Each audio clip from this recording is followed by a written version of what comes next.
Okay, so we're going to continue Perek Nun, chapter 50. This one is actually a very, very short Perek, very short chapter, so we'll just go through it from the inside. But I'm going to give you a small introduction. For those especially who are not too familiar with the Tanya, it is a good idea to start from the very beginning, to get a picture of what this book is all about. But very briefly, I would like to say to those who are really interested in learning this, is that the Tanya helps, the Jew especially, to be able to find his way, his path, his unique path in life. It is a good guide to show the individual what he needs to do, what exactly he on his own needs to accomplish. Everyone has a unique mission. And part of the problem of why people are sometimes confused is because they don't realize the potential that they have, the tremendous strength. We all have weaknesses as well. So life is a challenge where one needs to balance his strength and his weaknesses. Balance meaning that he needs to be able to confront them properly and control those things that impede or give him a hard time and do not make it easy for him to advance and progress and accomplish his mission. The tools are his strengths. But even though he has certain strengths, not everyone knows how to use those strengths, how to perfect them, how to maximize them. Besides showing us the path in life, the Sefer Tanya also is a good guide in how to form a strong relationship with Hashem. As we will see, there are various ways to do it. Even when speaking about meditation, it is important to keep in mind that there's not just one type of meditation. People have different ways of approaching this connection with Hashem, different ways of making this kesher a strong kesher. They're all acceptable. Each one, because of the composition of his soul and because of his unique mission, his approach or his method of how he makes this kesher may be very different from others. This book, the Sefer Tanya, is also a very important book because when one learns it, you can actually see how, as much as the light of Hashem is concealed from us, there is a way to reveal it. It is possible to reveal that light of Hashem. One comes to realize that as distant as Hashem appears to be from us, as concealed as He is from us, nonetheless it is possible for us to reveal it. And not because it's possible, because it's present everywhere, not only because it is really everywhere, but it is possible to reveal simply because a certain aspect of that light is within us. In other words, Hashem is everywhere. Hashem's light is present everywhere, even in this physical world. His presence, however, is not always felt. So the trick here is to realize that there is a part of His light, which we call a spark of Hashem, in us, and that is the neshama, the soul. So it is through the neshama that one can discover Hashem. Now, when we speak about neshama, you may recall that there's different terms used to describe the spirit, the nefesh, the ruach, neshama. Just keep in mind the following. There is a certain nefesh or neshama that is responsible for the chiyut, for the vitality of the human body and of the world, what keeps everything alive. There's a certain godliness in it. Plus, there is the neshama, the divine spark, which is continuously connected to the upper worlds. And that's important because it is through this neshama, this bridge or connection that we constantly have with Hashem, that one is able to tap onto the upper worlds. One is able to reach the spiritual world. And, of course, to experience spirituality as well. The human being has tremendous potential that lies dormant. When I say lies dormant, I mean that every human being has certain abilities that he's totally unaware of, that they exist. But he does become somewhat aware of their existence when he senses that he has a certain desire for certain things, and it just turns out that that same desire that he has for that which is physical happens to be the koach, or that power, that latent power that he has, which is of tremendous potential in the spiritual world. What is that power called? Love, or desire. The retzon, the desire, the will to connect to something that's physical in this world. People have a strong desire to connect. People want to love. And that love is something spiritual in nature. And in the same way that people have a desire or a love for something which is physical in this world, they don't realize, and that's why I call it dormant, they don't realize that that same power that they have and that they use in the physical world to attach themselves to that which is physical, that same power can be used slightly different and expressed in a different manner to connect to the spiritual world. What is necessary for one to become aware of that potential that he has? We're going to see a little bit of that in this perek towards the end. One has to just drive away the darkness that clouds his eyes. Because once the cloudness is removed, cloudless, I mean not only physicality, not only materialism, but also sins. The sins act as curtains, the rabbis tell us, and don't enable us to see with clarity that which is spiritual in nature. So once we drive away the darkness, that light of Hashem will be able to permeate even more into us. We will be able to experience something that we never experienced before. But it's not only the experience, it will be easier for the individual who has driven away that darkness to actually connect to Hashem, because he will have automatically the desire of the neshama, of the soul, to connect and to stay connected. The desire of the guf, of the physical body, is for that which is physical.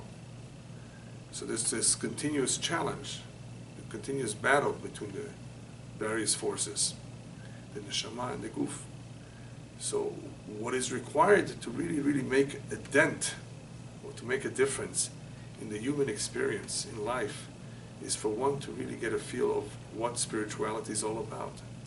And that's not very easy unless one subjugates, one needs to subjugate his personal desires, his personal feelings for that which is physical. And once he has them under control, it is easier for him to all of a sudden experience a totally different kind of feeling that he was never aware that he had, that he could have. What we will begin to see in this perek is therefore a very powerful connection to Hashem that is called klot hanefesh. Klot hanefesh is where the individual is so in love and so connected that he's about to expire. His nefesh is about to leave that physical body. That's how strong it is. We will see the various levels that exist and somewhat understand a little bit more about the level called klot hanefesh, what it entails, what it's for, what ultimately, what do we gain by it. Up until now, we saw tremendous high levels of love, different kinds, different expressions of it, different ways of awakening them, even though the common denominator is always going to be a certain degree of meditation, of itbonenut b'Hashem. Still, they are different. There are different modes or different expressions of love for Hashem, and klot hanefesh is very, very unique in that you may think that this is the ultimate sensation that you need to have. And we're going to learn that it's not the sensation that is the goal here. It's the opposite. It's what this sensation leads us to understand, something that we did not understand from before. And that is the importance of staying put in your body in doing the will of Hashem in the physical body. So that's going to be very interesting, because up until now, in the various chapters, we learned about love of Hashem that enables us, that helps us fulfill the mitzvot and learn the Torah with heshek, with enthusiasm, and with, I guess you can say it, with a certain amount of interest and desire. We don't want to just fulfill the mitzvot as though there's something routine. So in order to perform the mitzvot, to learn the Torah, mitoch ahava yirah, out of love and fear for Hashem, one has to develop those levels, and once he's developed them properly, he will have more of a desire or an interest to learn the Torah and to observe the mitzvot. Because you could have two individuals performing the exact same mitzvah, but the way they do it, the interest that they show, the expressions, are going to be very, very different, depending on how they formed that kesher with Hashem, whether it was out of love or not. So the various forms that we spoke about until now really are very much the same, in the sense that they lead us to be able to perform the mitzvot, to learn the Torah with greater heshek, with greater love. So what is the goal there of that love of Hashem? The goal is very clear: to connect to Hashem, for Hashem to reside within us, for it to be a strong, continuous connection. That is the goal of what we've learned so far. In this perek, however, we will see that the emphasis is on a different kind of love that involves, or that is expressed as a thirst, tzimaon l'Hashem. Tzimaon l'Hashem to the point of klot hanefesh, where the nefesh, the soul, wishes to just expire, leave its physical body. Because it senses, it already knows very well that physical body is limiting it. So it doesn't want to be confined, it doesn't want to be limited. The love for Hashem becomes so powerful, so ardent, that it wants to leave and become batel, become annulled with Hashem. So as I said before, we will see that it's not the sensation which is the goal here, even though that is a very powerful experience and sensation. It's not that this is what exactly is desired here. We want to develop a connection to Hashem that is powerful enough that we realize, as much as we want to leave, we want to stay put. We want to stay behind, because that is the real goal of why Hashem put us in this world. He doesn't want us up there, He wants us down here. But it is an interesting expression of love, because it wants to leave. So that degree is attained, but when that degree is attained, it realizes, I really need to be back in my physical body. This is what is really expected of me. This is where I can accomplish Torah and mitzvot, not there. So it's very unselfish, it's pure, it's ardent, it's powerful. And as we will see it a little bit inside, it is something that not everybody experiences. It is something that needs to be developed, but it is possible to attain. And that is what's I'm always amazed at when I learn about this topic, is that there's something out there that very few people have ever experienced. Something very powerful. A connection to Hashem in such a powerful way, when not only do they have greater clarity about everything, their bodies, or their physical bodies, are completely subdued and under control, to the point that they have no struggle anymore with the evil inclination. As it is written about David HaMelech, that he reached that point, that he conquered, he vanquished his Yetzer Hara. And beyond that point, it is a complete connection with Hashem in the most powerful way that one can ever imagine. So in order to understand just a little bit what he's talking about in this perek, I'm just going to tell you a little bit about what the Kabbalah says concerning two kinds of love. One is called silver and one is called gold. If you recall from the Shiurim on Kabbalah many years ago, the Kabbalah describes 10 Sefirot. You recall? 10 Sefirot, 10 emanations of Hashem. It is through these emanations that Hashem interacts with our physical world. Not only with our physical world, he actually interacts with all the worlds. And the light of Hashem is expressed differently through the various Sefirot, which act as kelim that absorb that light. And it is through these ishtalshelut, through the levels of the various worlds and Sefirot, as the light of the Ein Sof comes all the way down here, that Hashem interacts. But in order for that interaction to occur, all along, there's something called tzimtzum that occurs, which we spoke about, that the light of Hashem is contracted. But we don't need to go through all of that now. Here, all we need to focus on is that this interaction of Hashem comes down in 3 kavim, 3 lines: the right, the left, and the middle. The Sefirot. So we have the right kav. The right line is called the kav of Chesed, because it is through this line that we see the Sefirot of Chokhmah, Chesed, and Netzach.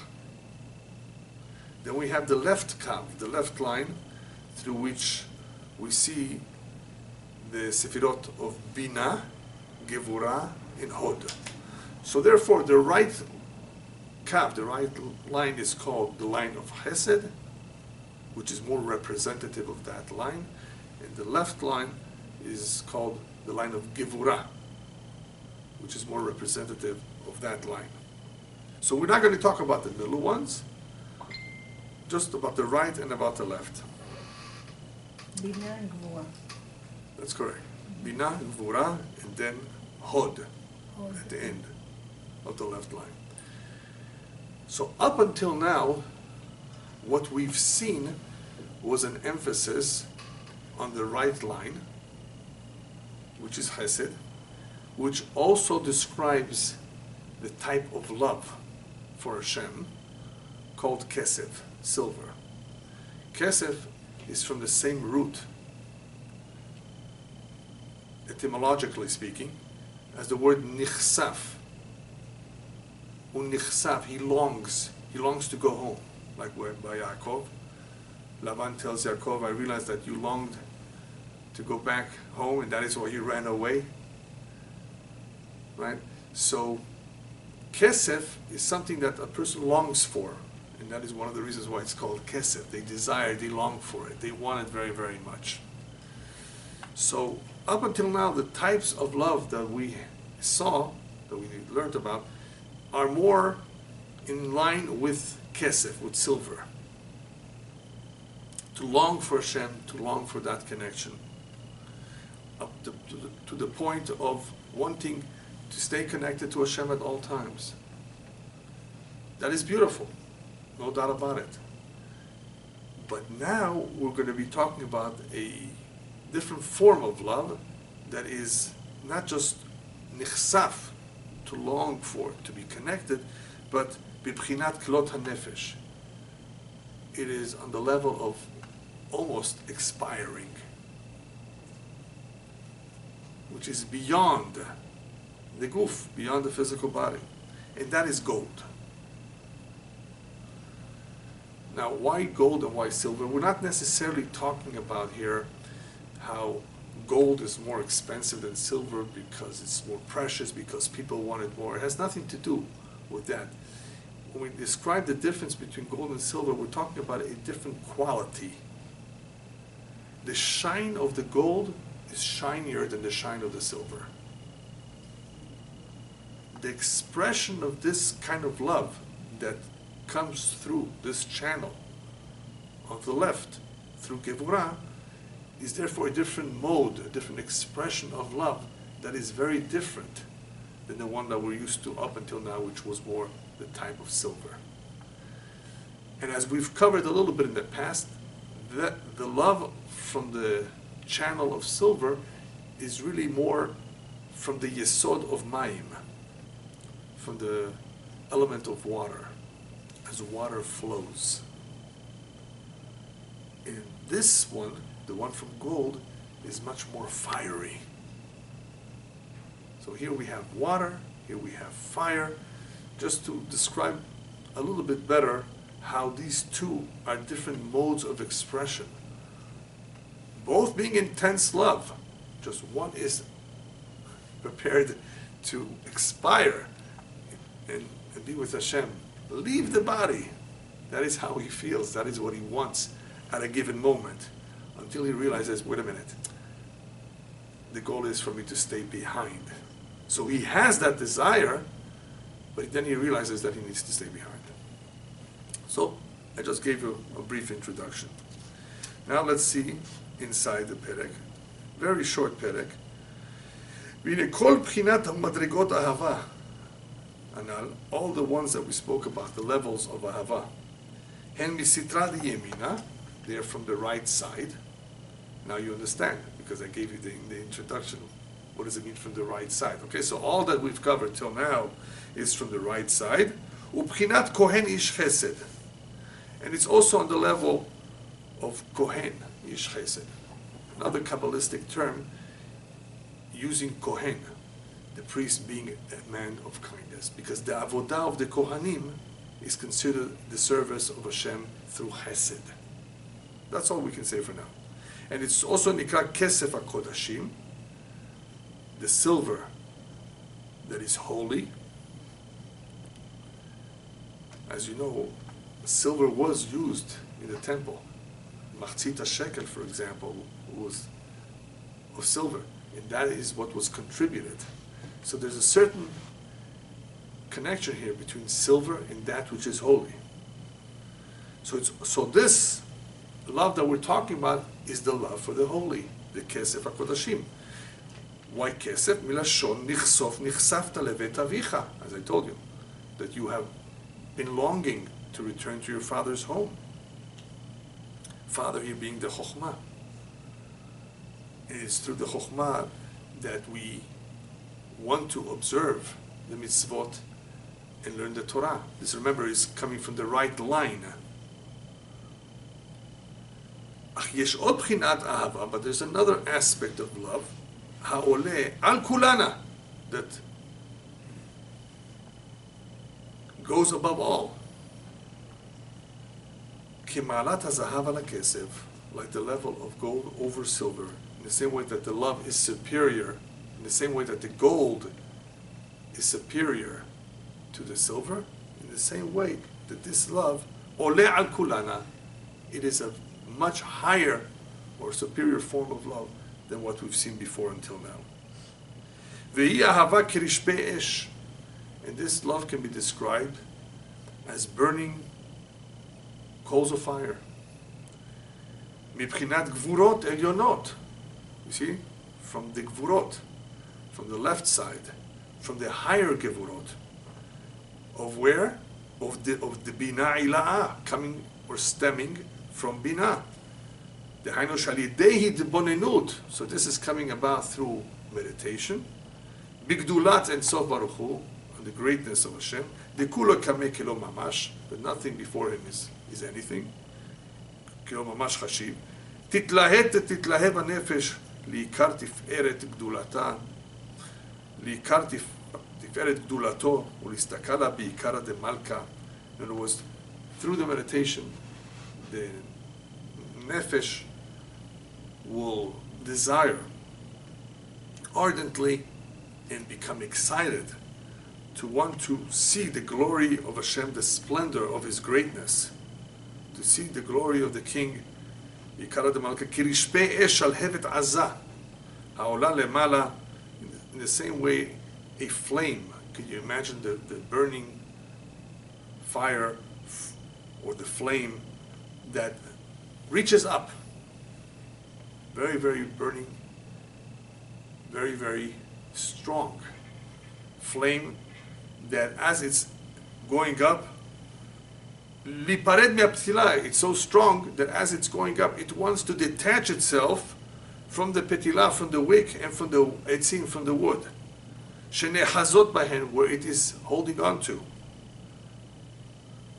V'haino, al yedei tikboret. How is this happening? Al yedei tikboret yesod ha'esh eloki shebanefesh ha'elokit. This is happening through the element of fire in that nefesh, or the neshama, that is burning. Umizeh ba al yedei tzimaon, and from that burning sensation, or through the element of fire in the neshama, it reaches the level of tzimaon, thirst. Just like you're thirsty, which is somewhat related to the element of fire. This too, on the level of the soul, from Yesod Ha'esh, because the Neshama, as we said before, has Yesodot, has elements in the same way that the physical body has elements. So here we're talking about the element of fire, which describes the characteristic of what this Neshama is feeling, or what it wants, or how it expresses itself in a fiery way, and that is why it becomes so excited and so much wants to leave the wick, to leave what's holding on to it, which is representative of the body. And from this it comes to the level of thirst, that it wants more. It wants to get as close as possible to Hashem. As the pasuk says, as the verse says, Tzamea lecha nafshi, that I thirst for you. My soul thirsts for you. And after tzimaon, and after thirst comes what? Then you reach the level called cholat ahava, lovesickness.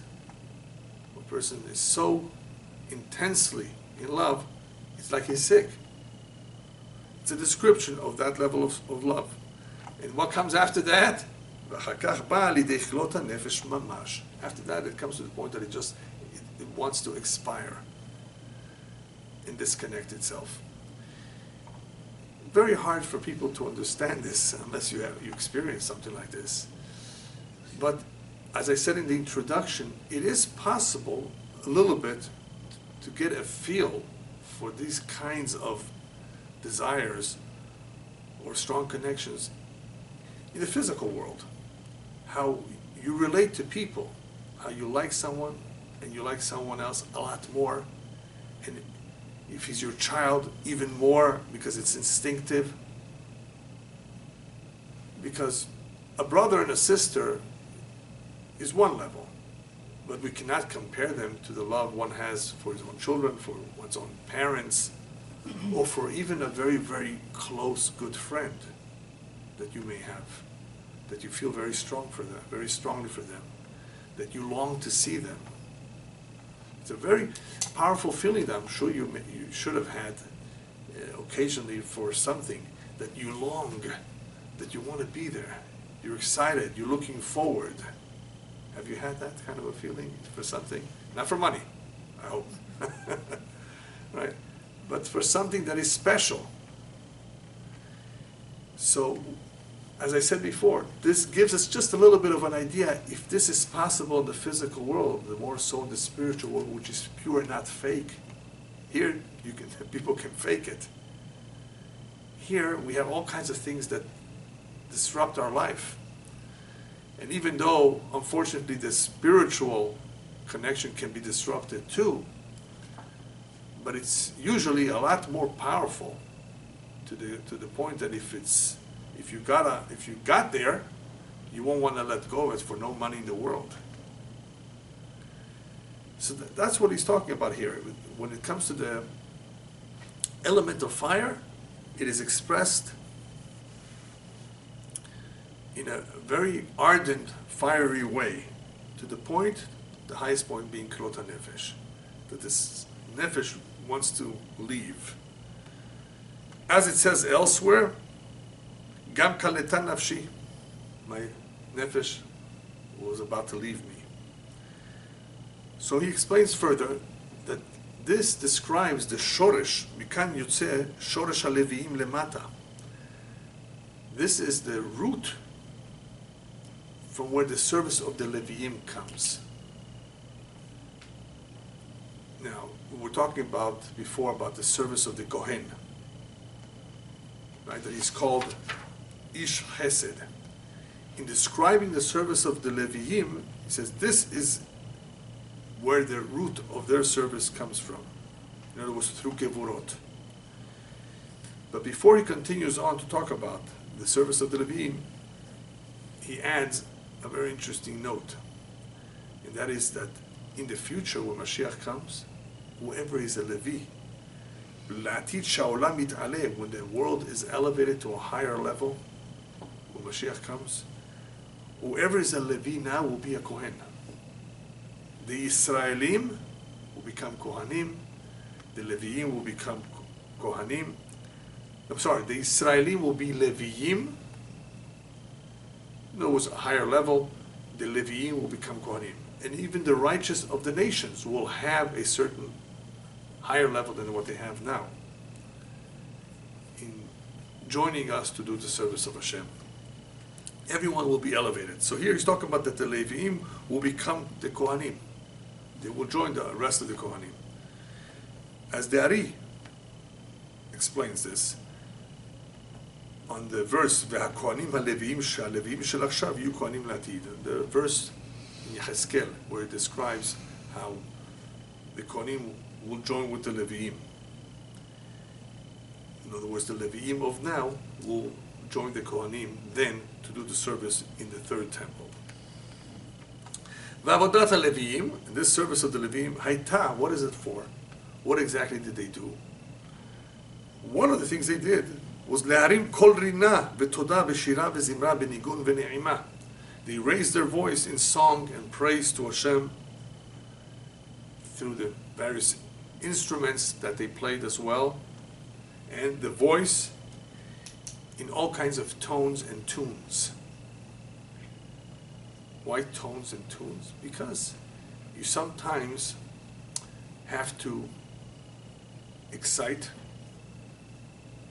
Sometimes it has to be more emotional, sometimes a little bit more sad, right? That is how songs go. Except for Persian music, it's always sad, no? Anyway.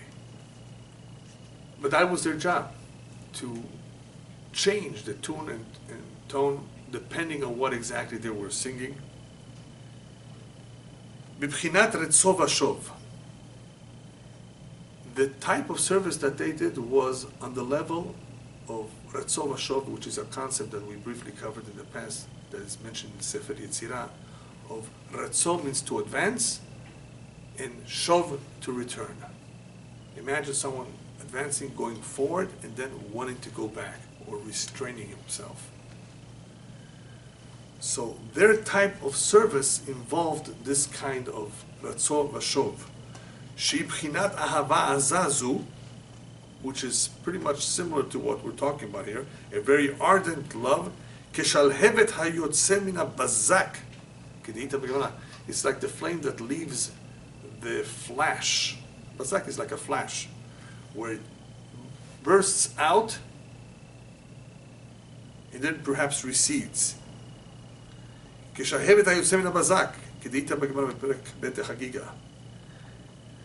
So this flash that comes out in such a powerful way, he says, אי אפשר לבאר עניין זה היטב. It's very difficult to explain how this is and how it feels במכתב in written form. I can't describe this, he says, in written form. רק כל איש נלבב, very interesting how he describes here who can feel this.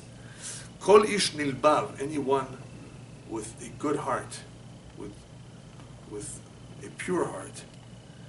Benavon, who has understanding. Hamaskil, who's intelligent. Al davar, who realizes what this is all about. Uma'amik, and he delves deeply. Lekasher da'ato u'tvunato, to connect his da'at and his tevunah. In other words, chokhmah, binah, vadat that he has. Bashem. In other words, he applies himself in a very, very strong way to be able to understand on his level as much as he can Hashem, to connect with him. Yimtza tov, he will find the good. The or haganuz benafsho, and that hidden light in his own nefesh, hamaskelet, the nefesh that is endowed with understanding. Kol had lefum shivorad, everybody according to his level. Different levels of neshamot, different levels of spirituality that people have attained in their life.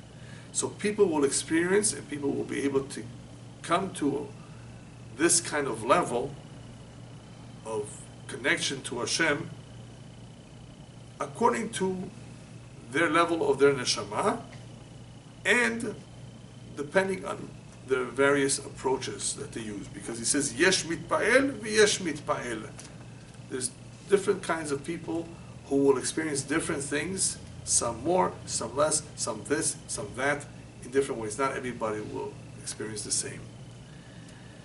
So, the point here is that this type of an experience, which is been described as kelot hanefesh, as the soul wanting to expire, is something that can be attained, can be experienced, but it's difficult to describe because everyone will ultimately feel it differently according to their level, according to their spiritual, degree, according to their degree of spirituality. And all of this will be on condition, אחרי קדימת יראת חטא, להיות סור מרע בתכלית. This is all on condition that prior to this, the individual made efforts to cleanse himself of sin. שלא להיות עוונותיכם מבדלים. So the sins should not act as partitions or as barriers to separate us from Hashem.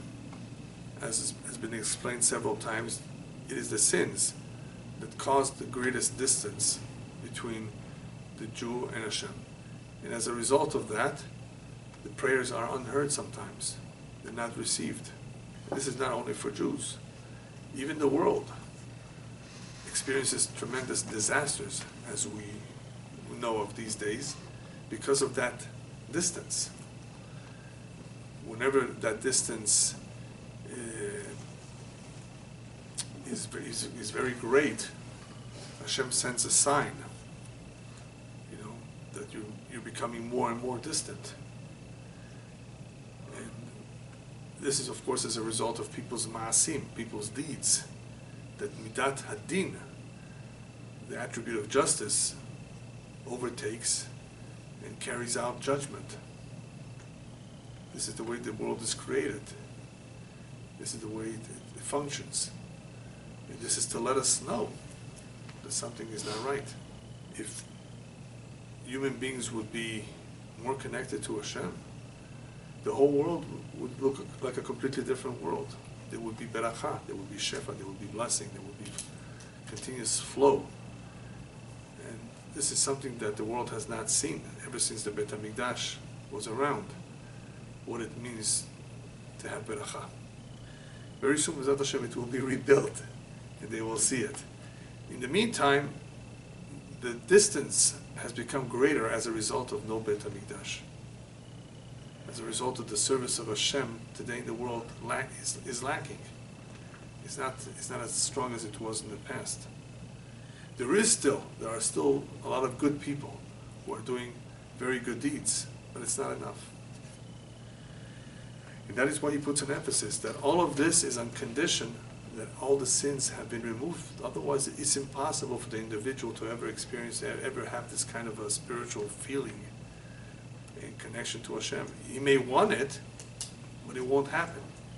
הנה סדר העבודה בעסק התורה והמצוות, the order of the service of Hashem in learning the Torah and doing the mitzvot, הנמשכות מבחינת אהבה עזה, זו, that come or that are derived from this tremendous love, היא מבחינת שוב לבד, כמו שכתוב בספר יצירה. So the service of Hashem that comes about through this type of love is only through the level of shuv. Remember we said before, there is a Ratz v'shov. There is advancing, wanting to go ahead, and there is coming back. This type of love is so great that in order to be able to come to the Seder Avodah in learning of Torah, it can only be shov. It can only be if it goes back and returns. Because what is the initial desire over here? The initial desire of this individual who has reached this level of love is, I want to leave, right? I want to connect to Hashem. I want to completely leave the body, expire. But then it comes to a point where we realize, no. I want to return. I want to be around. I want to serve Hashem down here below. So that's what he's saying here, that the service of Hashem, coming through this love, in the end, is only in the aspect or level of shav, of wanting to return. It is not a continuous longing of wanting to get closer and closer to Hashem, as we had till now. This one is so powerful that it comes to the realization that it doesn't just want to go ahead and just leave. On the contrary, the main goal is to stay behind. As it's written in Sefer Yetziah, Vimratz libecha shuv le'achad. In other words, if your heart runs ahead, go back to Hashem. Go back to the one who's one. Pirush, Vimratz libecha.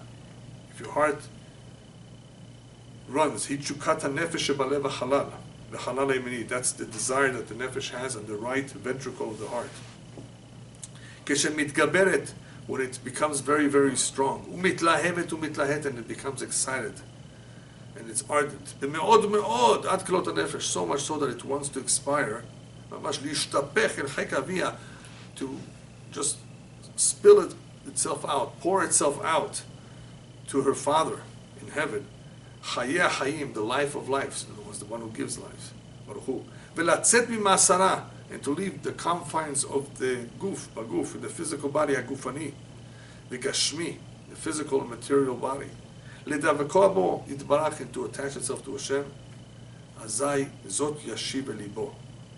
This is what it has to think about at that moment when it wants to expire and leave the physical body. And that should be what the rabbis tell us in Pirkei Avot. Now here he's going to quote what it says in Pirkei Avot, but explain it, interpret it in a Kabbalistic way. Because this is what the person should think at the time that he wants to leave. That he's so in love that he'd rather die, he'd rather expire. And the rabbis tell us no. The rabbis tell us, Ki al krochach ata chai beguf hazeh. You have no choice in the matter. You are brought down into this world against your will. Le'achyoto, to put life into this physical body, kedei lamshich chayim elyonim, to draw the life from above, mechayeh chayim, from the source of life, Baruch Hu, lemata, down here, alidei Torat chayim, by learning the Torah, liyot dira betachtonim le'achduto, so that Hashem should have a dwelling place down here below, so that His oneness should be recognized here, b'pchinat gilui, in a revealed state, as we've already explained, and as it says in the Zohar, lemeh ve'echad be'echad, that the one should be together with the one, meaning pirush yichud ha'ne'elam, that oneness that is concealed, yeh b'pchinat alma di'itgalya, it should become revealed. It should come down into this world and become revealed in this physical world. And that is the meaning of lechadodi. What are we saying lechadodi? In a Kabbalistic sense. Lechadodi likrat kala. Dodi is a term of endearment. And kala reminds us of klot hanefesh, even though it means the bride. But it also reminds us of the other word. When the soul is about to expire, it wants to come out. We tell it, come back and stay behind. And be in your physical body, because that is the place to observe Torah mitzvot. Not over there, not in the kever, in the grave. This is the place to be. This is the place to bring down the divine presence. So now he explains, Bazeh yuva ma'amar chazal. Now we can understand what the rabbis meant in Pirkei Avot when they said, Ata chai, al krochach ata chai. You live against your will, v'al krochach ata met. and you die against your will. We have no choice in the matter. It's a big sin for a person to commit suicide, to throw away that gift of life that Hashem has given him. After all, each human being has a special mission. So the rabbis tell us, you have no choice in this matter. Being brought down into this world, neither do you have a choice not to leave. I want to stay. No, everybody leaves.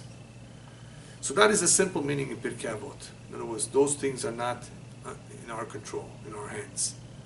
We come into this world because Hashem so wanted, and we leave this world at the appointed time. But Kabbalistically, he says the interpretation is like this. What the rabbis meant, Al kochach ata chai v'kochach ata met, was you are in a situation where you're being asked to do the opposite of where you really want to be. Al kochach ata chai, because you may have the desire to want to expire and leave. Al kochach ata chai. In other words, you have to realize that you need to stay behind. On the other hand, al kochach ata met. So we have here what appears to be a contradiction, two opposites. On the one hand, the nefesh demonstrates, the nefesh displays an interest in wanting to expire, in wanting to leave, and it's being reminded, no, you need to stay behind. Then you have the other way around. You may have a want to stay, but in the end, you're being reminded that you need to leave. So he says, so what should exactly be his desire? To stay? In other words, to stay behind? Or the other desire, to expire, in other words, to want to leave? Which one is it? Each one is expressing a different kind of goal. One is that the nefesh wants to leave and is told, no, against your will, you need to stay behind. And one which does want to stay behind, wants to stay here, and he's told, no, but you need to leave. You need to go. See what I mean? It's two completely different and opposite ideas. And which one is it? But he says this is explained and elaborated a little bit more barichut on this Mishnah in a different place.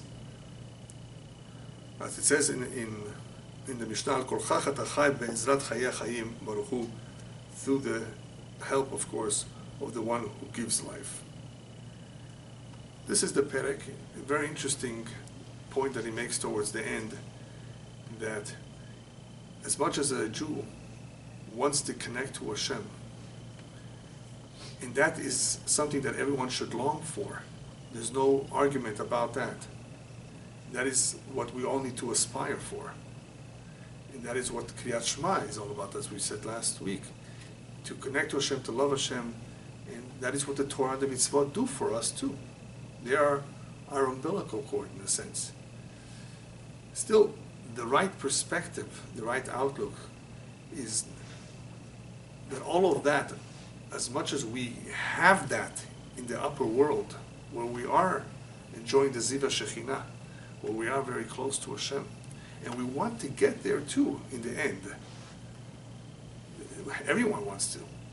Still, he says, appreciate and realize the importance of this physical world, for which we have a chance for 70 years, 80 years or more to fulfill our mission and bring about the revelation of Hashem in this physical world. In other words, that is ultimately what we should focus on, not in the Olam Haba, not on Gan Eden, on the reward that is coming for us, not even on the sensation or the experience that one has in loving, in wanting to be close to Hashem. Not even that. Ultimately, what we need to focus and concentrate on is on observing the Torah and Mitzvot in this physical world, by which, when we do that right, we will be able to bring down Hashem into this world.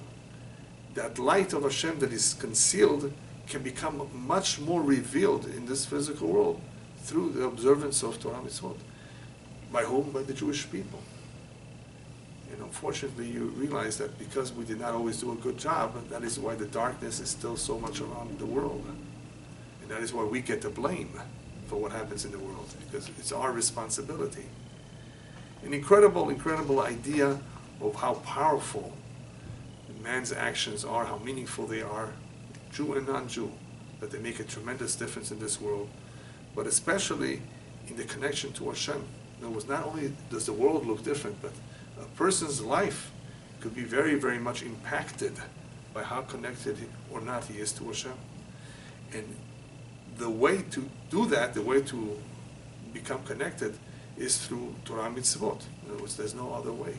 However, in order to bring that about and make that connection strong, it requires itbonenut. It requires a certain amount of meditation, and that is almost limitless, because it is that same mechanism called meditation that we just saw. One can reach different kinds of levels of love to Hashem until he expires, until he wishes to expire. But even so, even though he has reached that level, that's not the goal, to expire and to feel great. You know, he doesn't talk about it, but I've briefly spoken about it in the lecture about religions of the world. All kinds of other religions strove to get out of the physical body. This physical body full of vice and desire is so difficult on the neshama. Now, let's do anything we can to just leave it, float in the air and do all kinds of things to escape it. No, where Judaism is very different than all the other religions, this body is to be sanctified, not to let go of it, not to deprive it. Don't fast. Don't hurt your physical body. This is the vessel for the service of Hashem, through which you will do mitzvot and learn Torah. If you do everything right, you will elevate this physical body too. You will, together with the neshama, become elevated and experience a very powerful love of longing and wanting to be close to Hashem, and eventually perhaps even wanting to expire. But realize the importance of why you were given this vessel. It is in this physical world where we need to have a physical body to be able to perform the mitzvot of Hashem. And it's not just an exercise, a drill to perform. This is what transforms the world into a dwelling place for the Shekhinah.